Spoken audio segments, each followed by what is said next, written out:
turagwaye kaze kuri Kwiza 90 TV, turagwaye kaze mu biganiro byacu.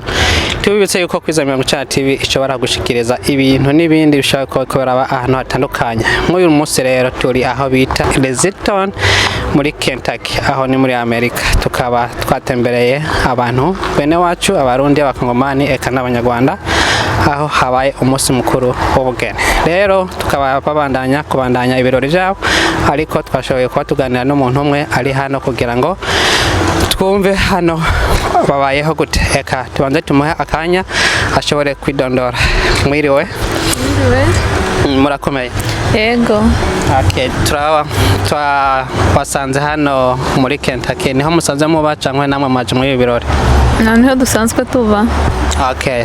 None ibi birori nibijanye n'iki? Bijyanye no ku wedding ya harumu. Okay. Mwamaze kumva yuko hano muri Kentucky habaye ubugeni.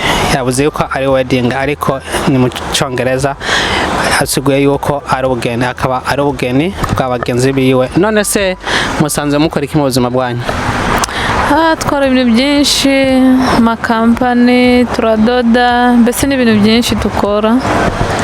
Ego, mwamaze kumva yuko akora ibintu byinshi. Mwashaka kutubwira akazina kanyu? Akazina kawe? Izina ryanjye nitwa Mediatrice. None Mediatrice, wavukiye hano muri Amerika, kumenga ikirundi kirakugora cyangwa bimeze gute? Navukiye muri Afrika. Okay, muri Afrika yamagana Congo. Okay, mwamaze kumva yitwa Mediatrice, akaba yavukiye muri Afrika ariko akaba atuye hano muri Amerika, aho bita muri Kentucky. Turashima iyi ni Kwiza 90 TV, ikaba ari TV ishobora kuganira ibijanye no gwaruka, kugira abahano rugwaruka, ikabonekaho n'ijambo ry'Imana n'ibindi bintu bitandukanye. None se nkawe nko gwaruka, ni giki ushobora guhanura rugwaruka ruri hano muri Kentucky cyangwa n'ahandi mu yandi state mu buzima busanzwe babaye hano muri Amerika? Bongewe ikintu ushobora kuvuga, ikintu cya mbere ni ukuvuga ko iyi si turimo mbese ifite ibintu byinshi, ngatwe nyine gwaruka nyine dushobora kwitondera iyi si, uvuga ngo ugiye mbese ujye gukora ibintu bitari mu nzira, mbese no gusenga Imana nyine ikagufasha, ikatufasha twese nyine tugere hano dushobora kugera. Ariko nimba udasenga Imana kandi ufite gahunda yawe yo gukora utashizemo Imana, mbese bini ibibazo, kuko iyi si iragoye.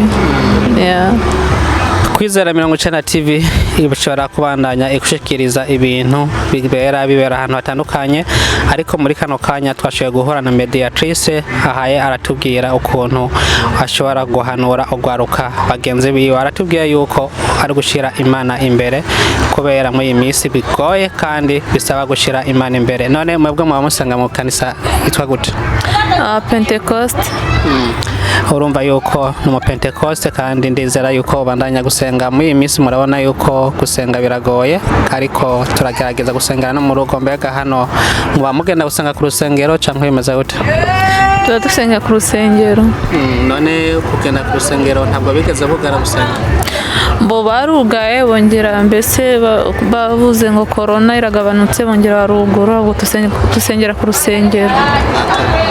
Murumva yuko hano muri Kentucky barabandanya gusengera ku rusengero, ariko sabwo ari hose basenga ku rusengero, bamwe barasengera ku murongo, ariko hano muri Kentucky uracafite amahirwe yo gusengera ku rusengero. Mediatrice, turagushimira ko washoboye kwitaba akamaka Kwiza 90 TV.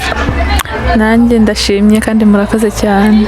Okay, murakoze. Kwiza 90 TV irashobora kubandanya iganiza Urwaruka n'urundi kugira ngo babandanye kwerekana ibyumviro byawe canke amashimwe yabo bivanye naho baba baherereye. Turagushimira wewe uri kwadukurikirana, bandanya kora natwe kubikora kurikira. Murakoze.